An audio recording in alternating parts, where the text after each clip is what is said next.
Nesta aula, vamos apresentar a teoria da relatividade especial ou restrita.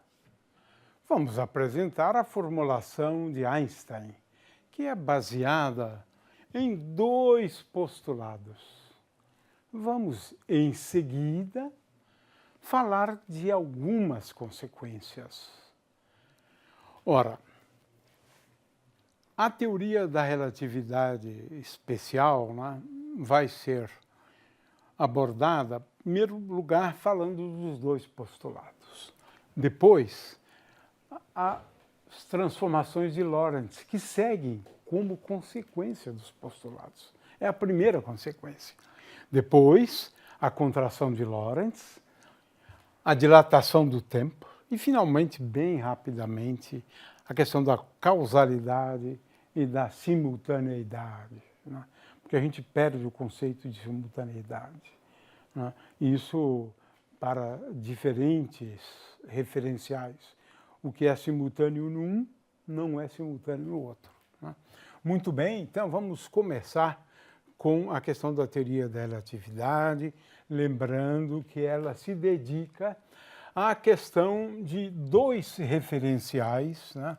Veja, dois referenciais, referencial 1 e um outro referencial, que é o referencial 2.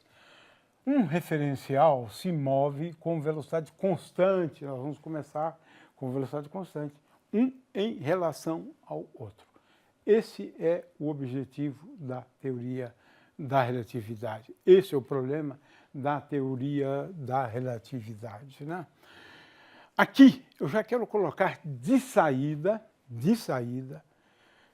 quais são os problemas centrais. Quais são os problemas centrais, né? É que quando se tem dois referenciais, existem grandezas que mudam de um referencial para o outro. Uma óbvia são as coordenadas. Quais as coordenadas de um ponto? A gente já viu um vídeo na primeira aula abordando isso, né? Então, a questão é que grandezas se transformam de um referencial para o outro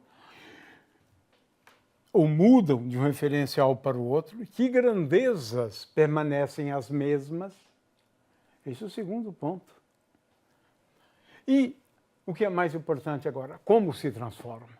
É a isso que se dedica a teoria da relatividade. Identificar grandezas que se transformam, em geral classificamos como vetores de Lorentz, tensores de Lorentz, né? E grandezas que são invariantes, que assumem o mesmo valor num referencial e no outro.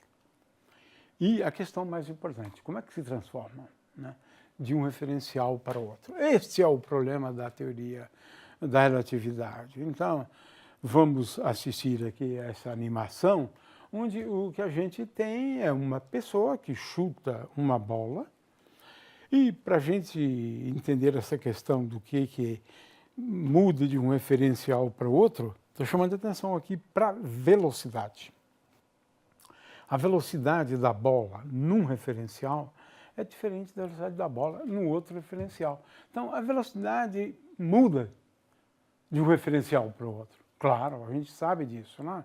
Na física clássica é a adição de velocidades, a gente já comentou isso antes, mas até mesmo como se transformam as velocidades na teoria de Einstein, fica mais difícil essa questão, né?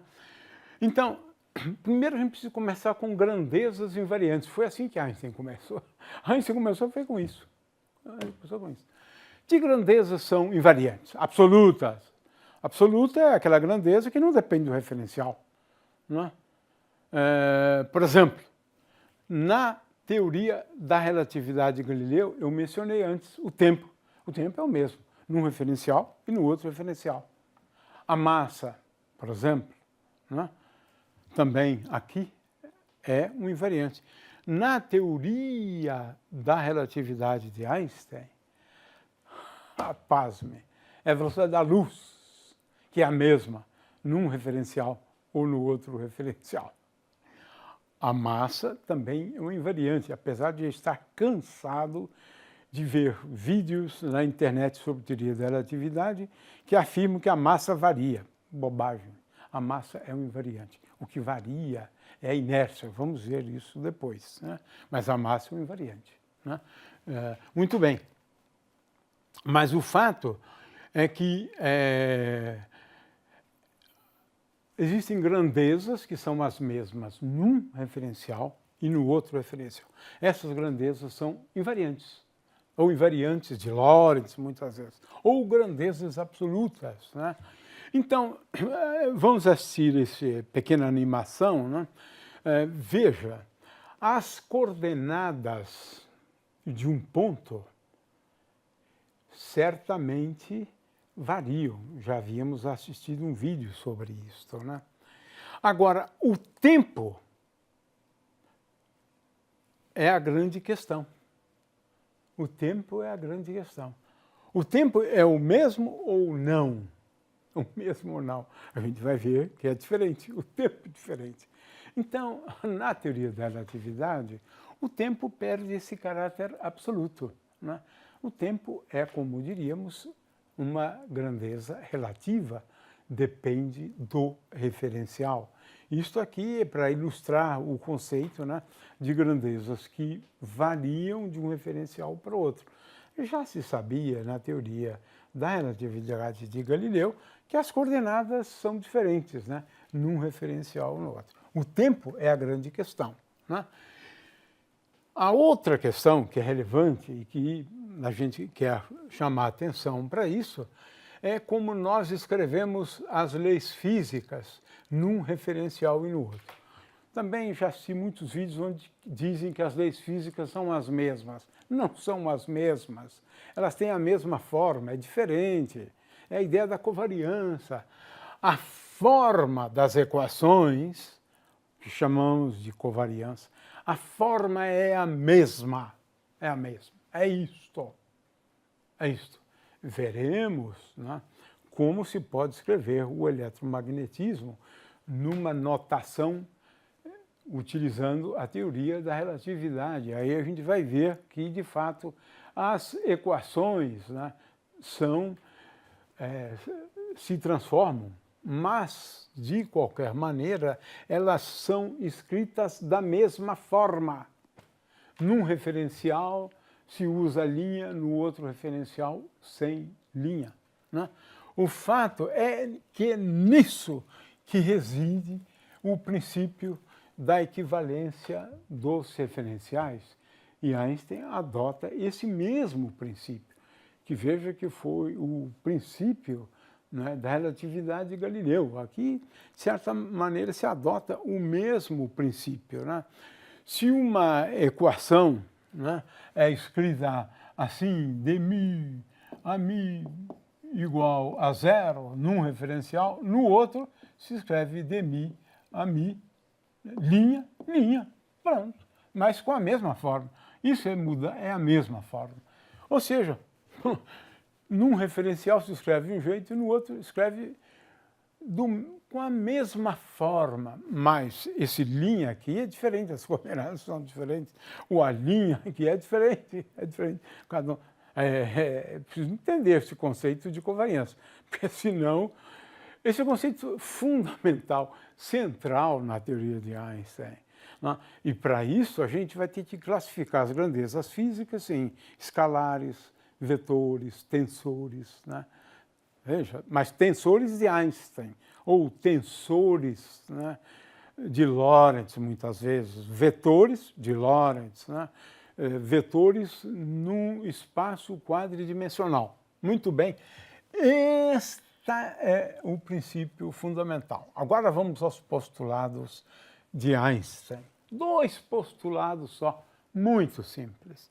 O primeiro postulado é aquele que estipula que a velocidade da luz no vácuo é independente do sistema de referência inercial. Assume o mesmo valor, c, para qualquer observador. Isso é absolutamente surpreendente. Ninguém jamais imaginou uma coisa dessas, né?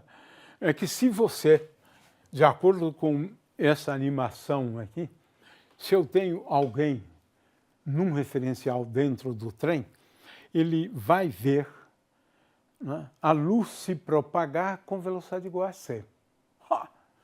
Mas esse outro, fora do trem, ele vai ver a luz se propagar com velocidade igual. Não, isso é inacreditável. Vai contra tudo o que a gente adquiriu de vivência no dia a dia, porque usualmente a gente soma as velocidades. Como eu havia explicado antes, você soma as velocidades. Essa foi incrível. Uma sacada fantástica de Einstein. A luz é uma invariante, a luz é uma grandeza absoluta. A sua velocidade, claro. A velocidade num referencial é igual à velocidade num outro referencial. Isso é impressionante, né? Impressionante. É um postulado, né? Ele partiu desse pressuposto. Depois se verificou que é verdade. Essa foi a grande sacada de Einstein. E a outra é o postulado da relatividade restrita, né? As leis físicas têm a mesma forma em todos os sistemas de referência. Então, é a ideia de que os referenciais são equivalentes, eles são equivalentes. Não há como, olhando uma lei física, um fenômeno, descrevendo um fenômeno, como discernir esse referencial do outro referencial à luz das leis. Só esses dois postulados, né? E agora, então, Einstein deduz, né, aquelas transformações previstas por Lorentz. Qual é a ideia? Né? De novo, né, estou falando da descrição de um movimento desse, do ponto de vista desse referencial preto ou desse verde, esse verde aqui, né, que é um referencial que se desloca em relação a esse com uma velocidade v. Às vezes a gente usa também u. Né? V é a velocidade com que esse referencial se desloca em relação a esse. É claro que o movimento é relativo. Você pode dizer que esse referencial se desloca em relação àquele referencial verde. Né? Muito bem. Então, vou apenas, antes de começar, dizer o seguinte. Einstein abandona a ideia de um tempo absoluto. Logo, se você tem vários pontos, né? Se você tem vários pontos do espaço, como esse aqui, esse aqui, esse aqui, né? E assim por diante, então se você tem vários pontos do espaço, em cada ponto, né, do seu espaço, em princípio, naquele ponto você deve ter ou marcar o mesmo tempo. O tempo tem que ser o mesmo para o referencial escolhido, né? E esse é o problema da sincronização dos relógios, né? De forma que, se eu tenho, então, um relógio que marca uma determinada hora neste ponto, num outro ponto ele vai marcar a mesma hora, neste ponto ele marca a mesma hora, nesses pontos a mesma hora, em todos os pontos você tem um relógio indicando a mesma hora. É a hora daquele referencial. Agora, é claro que para isso você precisa sincronizar os relógios, enviando sinais luminosos, né? Então, veja bem que para cada referencial você pode falar de um tempo que é o mesmo para aquele referencial.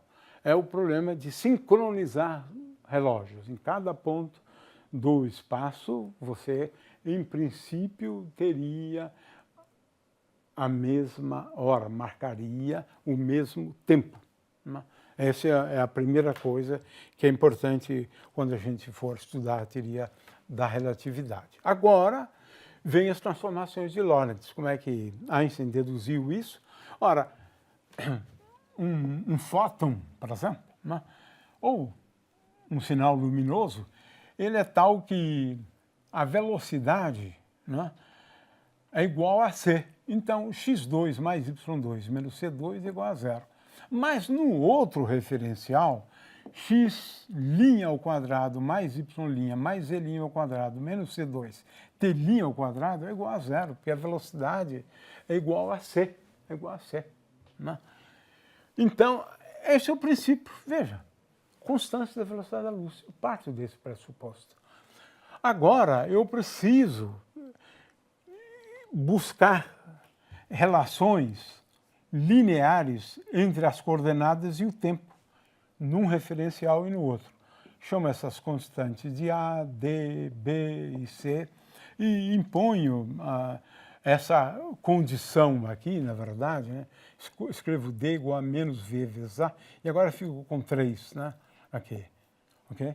Então, agora é uma questão de substituir lá, buscar relações entre A, B e C, e você descobre que A igual a B igual a 1 sobre a raiz quadrada de 1 menos V2 sobre C2, C igual a menos V sobre C2, 1 sobre a raiz quadrada de 1 menos V2 sobre C2. Consequentemente, a partir do primeiro postulado, não preciso mais nada, eu reproduzo ou eu deduzo aquelas famosas transformações de Lorentz, né, que sacou essas transformações antes da teoria da relatividade. Né? Muito bem, então essa é a primeira conclusão.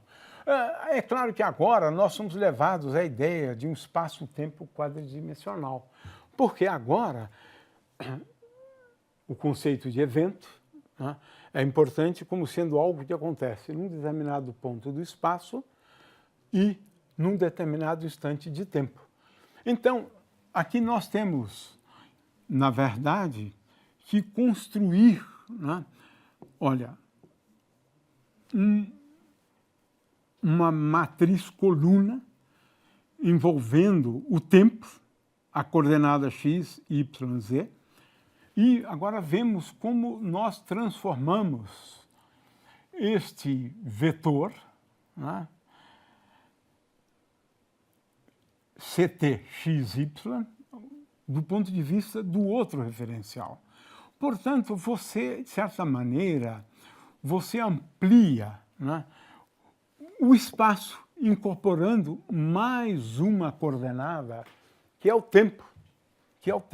É por isso que a gente fala em espaço-tempo quadridimensional, porque o tempo e as coordenadas do espaço são interligadas pelas transformações de Lorentz. E agora nós temos aqui uma matriz 4x4. Né? Até se parece um pouco com a rotação em torno de um eixo.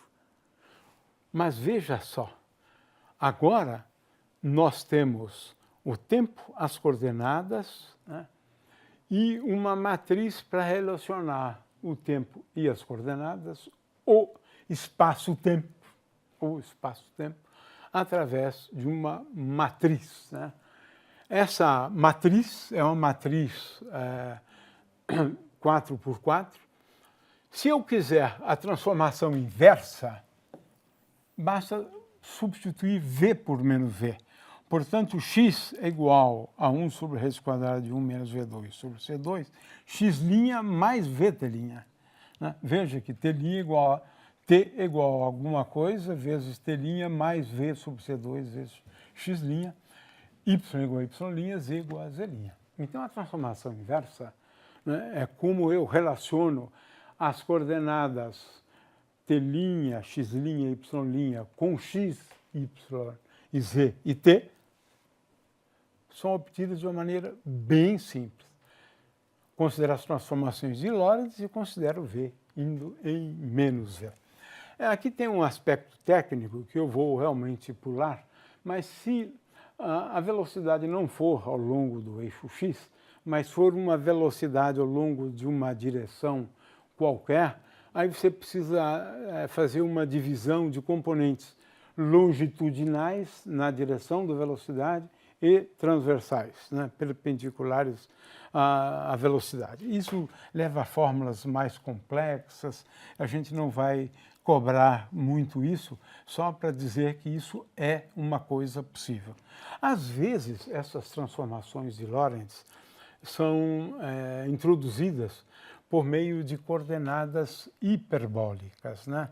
Então, eu defino a variável φ como e elevado a φ igual a gama vezes 1 mais beta, e elevado a menos φ, gama 1 menos beta. Portanto, gama é o cosseno hiperbólico de φ, cosseno hiperbólico, e beta é o seno hiperbólico de φ. Então, essas transformações, né, agora usando coordenadas hiperbólicas, assumem essa forma aqui, né? Então, essa é uma forma, a outra forma é utilizando coordenadas hiperbólicas, que tem a vantagem de serem bastante semelhantes, né, a rotações, né? Vamos agora ao limite não relativístico.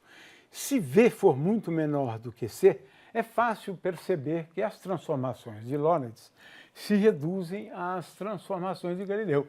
Então, as transformações de Galileu representam o limite não relativístico, né, da teoria da relatividade. É claro que se eu tiver uma velocidade de 300 metros por segundo, veja que V sobre C é 10 a menos 6. Então, para os fenômenos usuais, esquece, não preciso usar a teoria da relatividade. Outras consequências. A primeira delas é a contração de Lorentz, né? Na contração de Lorentz, o que acontece? Num referencial, você escreve que se eu tenho uma barra que começa, né, num ponto x'1, no outro ponto x'2, né, então o comprimento da barra é igual a x'1 menos x'2, comprimento da barra. Ou ao contrário, né? No outro vai ser x2 menos x1. Mas a barra, o comprimento dela é determinada nesse referencial aqui, no mesmo instante de tempo. Conclusão, x'2 menos x'1 menos x'2 é igual a 1 sobre a raiz quadrada de 1 menos V2 sobre C2 vezes x1 menos x2. A conclusão é o seguinte, L é igual a L0, veja, está aqui, né, vezes raiz quadrada de 1 menos V2 sobre C2. Isso é curiosíssimo. A barra se encurta quando eu olho de outro referencial. E isto é o que a gente vê aqui nessa animação, né? Dentro do trem, um indivíduo dentro do trem, ele vai medir o comprimento de uma barra, mas, olha só, olhado do ponto de vista de alguém que vê o trem em movimento, a barra encolheu. Contração, se contraiu. Contração de Lorentz, contração de Lorentz. Esse efeito é fantástico, é belíssimo na realidade. É claro que se você tem, aqui então eu tenho uma ilustração, veja, se V igual a 0, a barra tem esse comprimento. Olhado de fora, quando essa barra se movimenta com V igual a C sobre 2, ela já tem um comprimento menor, ela tem um comprimento menor, né? Então, é claro que se um objeto for extenso, você precisa tomar cuidado, né? Por exemplo, um automóvel ele não se encolhe apenas numa dimensão, ele muda um pouco, é diferente. Então, a questão da aplicação para um objeto extenso, você precisa considerar, né, as transformações para as várias partes do objeto extenso, né? Então, essa é a primeira consequência. A primeira comprovação experimental, que é o decaimento do meson π, de acordo com essa animação. No referencial do meson π, ele desaparece num determinado intervalo de tempo. Pronto. Então, eu posso dizer que ele decai durante um certo intervalo de tempo. Mas, olhado de fora, de um outro referencial, se percebe que o meson π, ou o meson μ, produzido na superfície terrestre, ele dura muito mais. Então, ele viaja muito na atmosfera, viaja muito. E essa é a melhor comprovação experimental para esse efeito. Na verdade, esse efeito que estou mencionando é o da dilatação do tempo, que a gente vai ver logo em seguida, né? Muito bem. Então, vamos ao efeito, né, da dilatação do tempo, né? O que é a dilatação do tempo? Aqui eu tenho um referencial. Eu olho na janela do avião e vejo piscar das luzes. O intervalo de tempo entre o piscar das luzes para esse referencial é 1. A mesma luzinha, vista de fora, ela vai piscar de tal maneira a que o tempo seja dilatado. Vai demorar mais tempo. Cada piscada demora mais. Então vamos ver como se deduz isto, né? Dilatação do tempo. Eu tenho uma lâmpadazinha que nesse referencial está num ponto. Está num ponto. Né?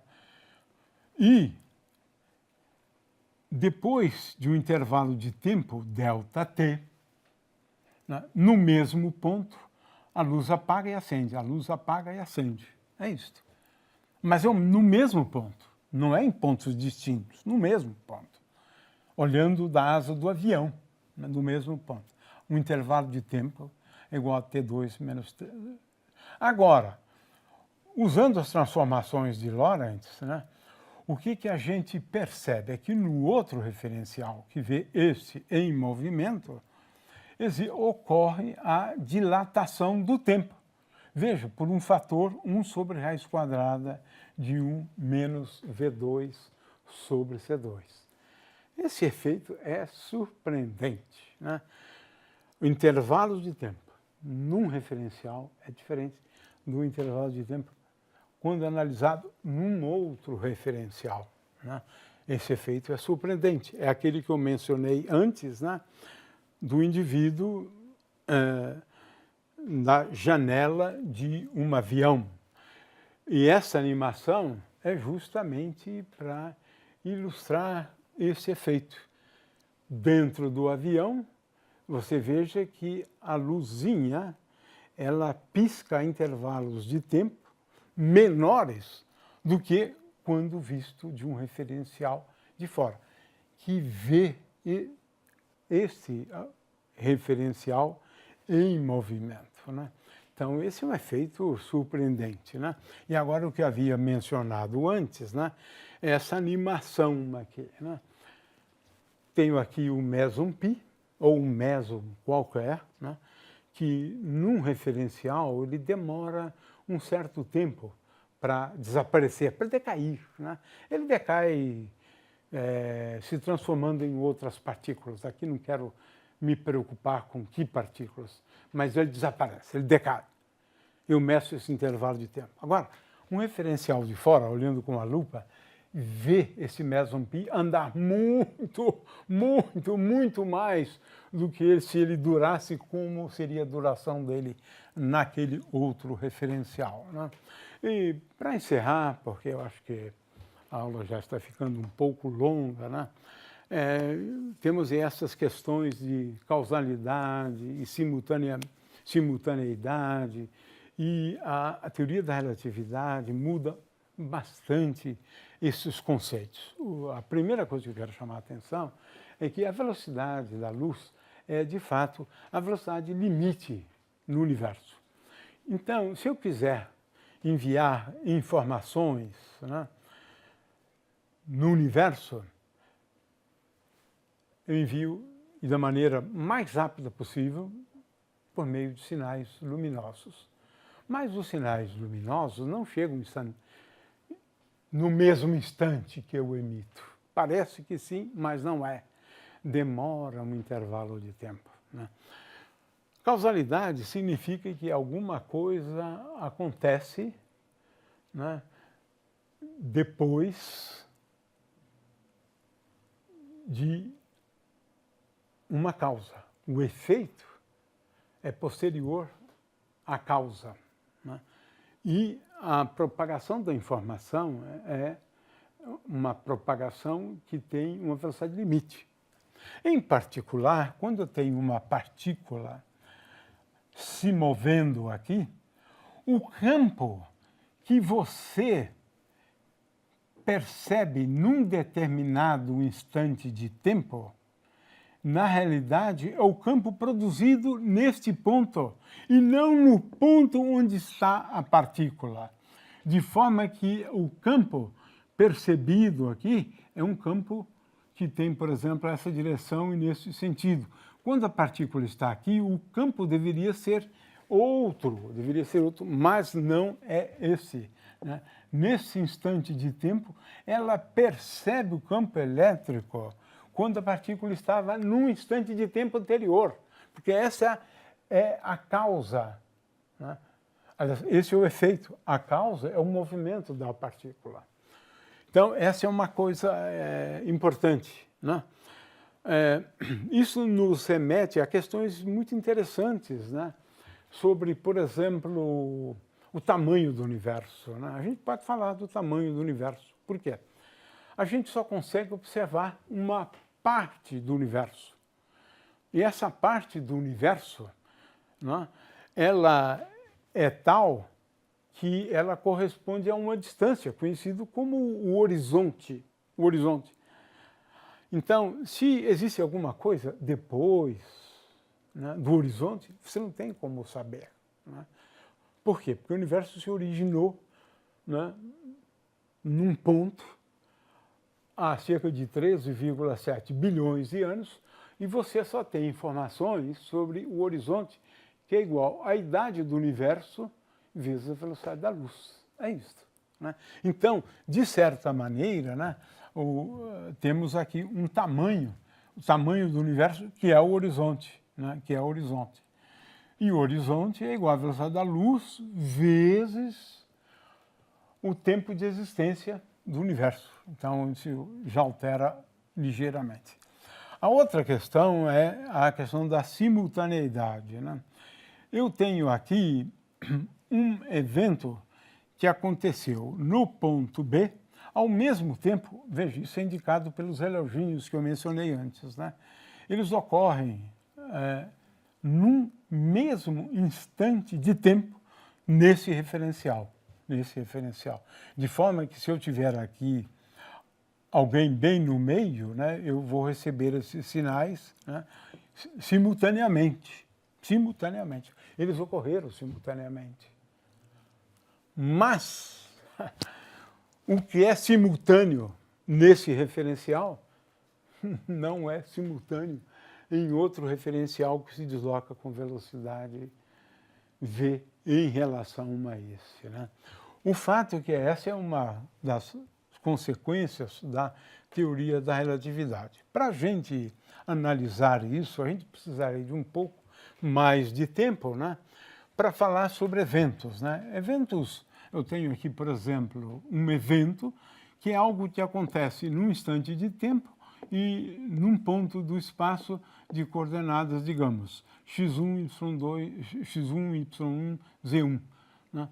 E um outro evento que acontece num tempo t2, num outro ponto.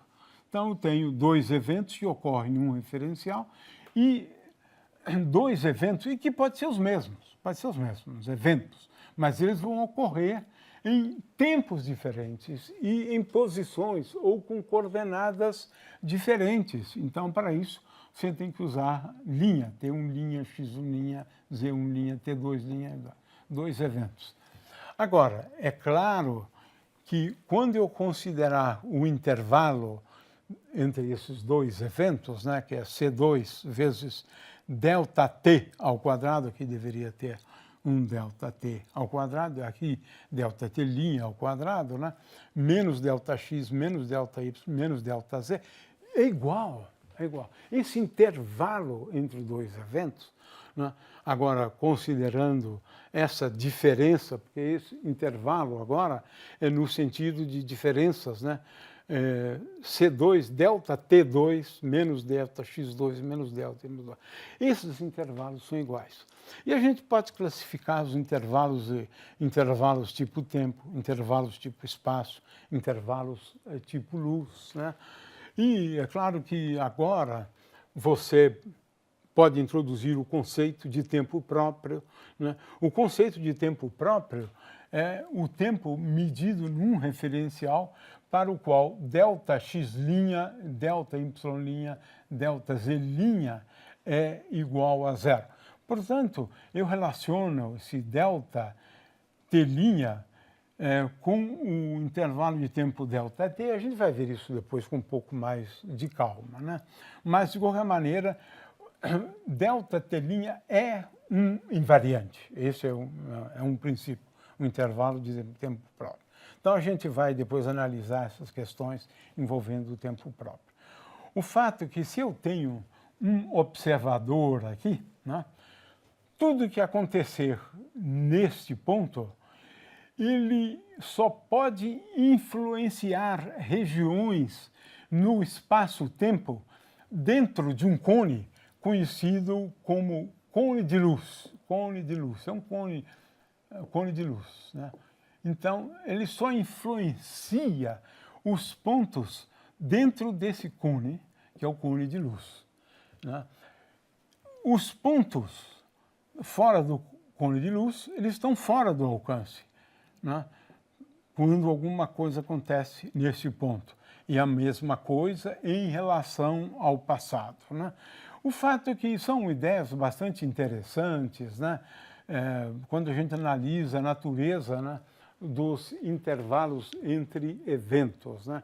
E a gente classifica esses intervalos e consegue, então, analisar, né, a possibilidade de um evento influenciar certas regiões do espaço-tempo ou não.